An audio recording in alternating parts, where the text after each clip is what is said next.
Okay, let's unpack this. Today, we're plunging into some really fascinating source material. Yeah, this document called Manifestation and Flow, Navigating the Cosmos with Intention. Exactly. And forget abstract theories for a moment. This deep dive is really about exploring a practical framework. A framework for how you, as a conscious being, might actively engage with what it calls the deeper energetic currents of reality. Right. So our mission really is to pull out the core ideas here, specifically manifestation and flow. And see how this document suggests you can navigate your own experience, but with intention. Intention, yes. So right off the bat, what this material challenges is that common idea that manifestation is some rare mystical thing. Definitely. It starts with a pretty powerful premise Okay. that you are constantly manifesting Constantly, like all the time. all the time, shaping your reality in every moment, often, without even realizing it. Oh, wow. How does it explain that? Right. So the document frames it like this. Every thought you have, every emotion, and especially your really deeply held beliefs, they aren't just sitting there idly in your head. They're sending out what it describes as a vibration, or maybe an energetic signal. Okay, like a personal broadcast frequency. Exactly. That's a good way to put it. And the universe, it just listens. It listens and responds, according to this source. It reflects back experiences, circumstances, people. that match your signal, your dominant vibration. Precisely. Your strongest signal gets the echo. And the source is, quick to point out, this isn't meant as magic in the, fairy tale sense. Right, not waving a wand. No, it's presented more as a fundamental dynamic. Yeah. Likens it to a law of attraction or a principle of resonance. So your inner state isn't passive, it's actively co-creating. Actively participating in creating your outer world. That's the idea. Okay, now here's where it gets really interesting for me because the source brings in insights from Dr. DeMartini's work. Right, to add another layer here. Yeah. It highlights his principle. Which is? That what you hold as your absolute highest values in life, Yeah. that's fundamentally what you are wired to attract and manifest. So it's not just random thoughts bouncing around. The document suggests our deepest values are the core of that signal we're sending. Exactly. That's the connection it makes. The material explains that your brain has this kind of built-in mechanism. It says it's literally wired to perceive and seek out opportunities specifically aligned with those highest values. Like an internal GPS system, scanning for value alignment. Yeah, that's a great analogy. Yeah. Constantly scanning the environment for anything that resonates with what you truly, deeply value most. Does it give examples? It does, and they're quite clear. Like, if your highest value is, say, financial freedom, Okay. your mind becomes incredibly attuned to spotting financial opportunities you might otherwise just miss. You're naturally prompted towards actions that could lead to abundance. And if it's something else, like relationships. Same principle. If loving relationships are a top value, you're more likely to perceive and then attract connections that support that value. Your core blueprint, your values, they kind of dictate what your attention focuses on. And what you draw towards you. Okay, that makes sense.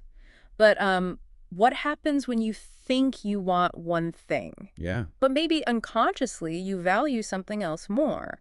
Or worse, you have a conflicting belief. Like, you want money, but think it's bad. Ah, yes. That's the core challenge this source really digs into. The conflict. Exactly. Conflict between your conscious desires and your unconscious, deeply held values, or what it calls imbalanced perceptions. This internal friction that's presented as the main obstacle. The main obstacle to intentional manifestation. The example it uses is precisely that. Consciously wanting wealth, putting energy into that goal, but unconsciously carrying a deep-seated belief like money's evil, or maybe rich people are inherently greedy, something like that. So you're broadcasting two different signals, like static on the radio? Pretty much. Completely different signals simultaneously. And the result of that static, what does the source say happens? Well, it suggests this creates, energetic interference. You struggle intensely to manifest that conscious desire because your internal state is literally fighting itself, And the universe gets a mixed message. leading to frustration, unpredictable results. Yeah. Yeah. A mixed message. Okay, so if that internal conflict is the bottleneck, the main problem, what's the solution? How does the source suggest clearing that channel for more effective manifestation? The crucial step, according to this document, is tackling those internal imbalances head on How? by balancing your perceptions and dissolving those emotional charges attached to them. Balancing perceptions, dissolving charges. How do you do that? It suggests a specific way. by diligently, consciously working to see the equal and opposite benefits and drawbacks in all things. In all things. So in the situation, the people involved, even the outcome you want. Yes, looking at the potential outcome, the current situation, everything, seeing the full spectrum, the whole picture. Not just the side we like or the side we judge or fear. Precisely. The document argues that when you can genuinely perceive both the equal upside and the equal downside in something, Then what happens? the emotional charge, the fear, the judgment, that intense attachment or maybe aversion, it starts to dissolve. It loses its power. It loses its grip, yeah. This process, it claims, releases the resistance inside you. It allows your clear intention to flow outward, unimpeded. You become, what was the phrase? A clear channel. That's the description it uses, a clear channel. Okay, but even with a clear channel, a clear signal, is that enough? What about taking action? Does the source mention that? Oh, absolutely. It makes a very strong point here. Which is? Intention, no matter how clear, without action. Yeah. Well, it's just a pleasant daydream. So no passive wishing allowed. Definitely not. Yeah. This material isn't advocating for just sitting back. It uses this great analogy of a dragon. A dragon, okay. A dragon doesn't just sit and dream about flying. It spreads its wings, trusts its nature, and knows the wind will carry it once it takes that leap. You have to engage. You have to actually take flight. Exactly. And it emphasizes inspired action. Inspired action, as opposed to... As opposed to just forcing things or acting out of desperation. Action that feels aligned, natural, energized by that clear intention you've said. Right.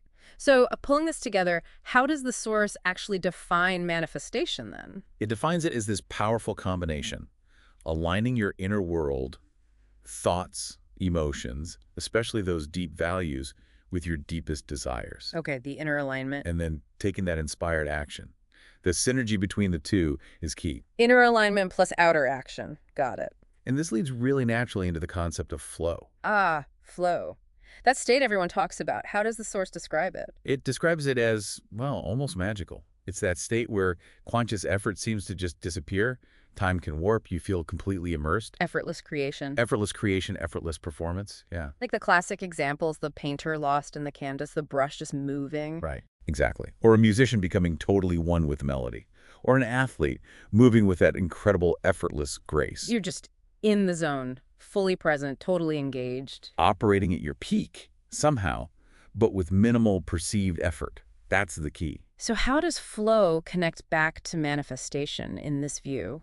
Why bring it up here? Well, the source suggests that when you're in that state of flow, your conscious mind and your subconscious, your values, your beliefs, they're in perfect harmony. Ah, okay. No internal conflict. Right. Your actions align effortlessly with your deepest values, and you feel completely in sync with that universal current it mentioned earlier. The resonance thing again? Exactly. And this state, the document posits, this flow state, that's where true manifestation occurs with ease and joy. Not through struggle, but through effortless unfolding. Effortless unfolding of what's truly aligned with you. That's the idea. Okay, so if we pull all these pieces together now, we've got constant manifestation, values acting like a radar, internal conflict as the block. Balancing perceptions is the solution, action being essential. And flow as this ultimate state of effortless creation. How does the source suggest we actually do this? How do we navigate life with this kind of intentionality? It does outline a practical approach, sort of 3 key steps. Okay, what are they? First, clarify your intentions. Get really, really clear on what you truly desire, and critically, make sure it aligns authentically with your highest values. Alignment is key. Got it.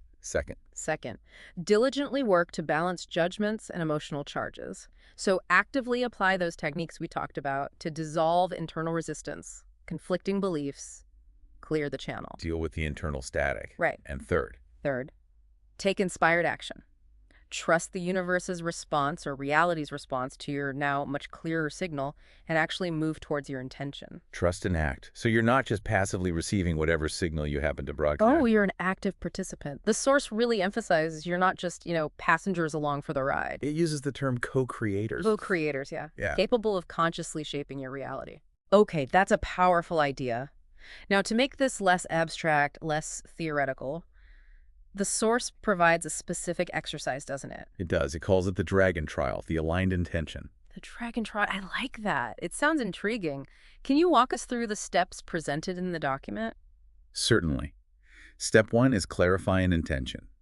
Choose one specific thing you want to manifest or create. Just why? One specific thing to start.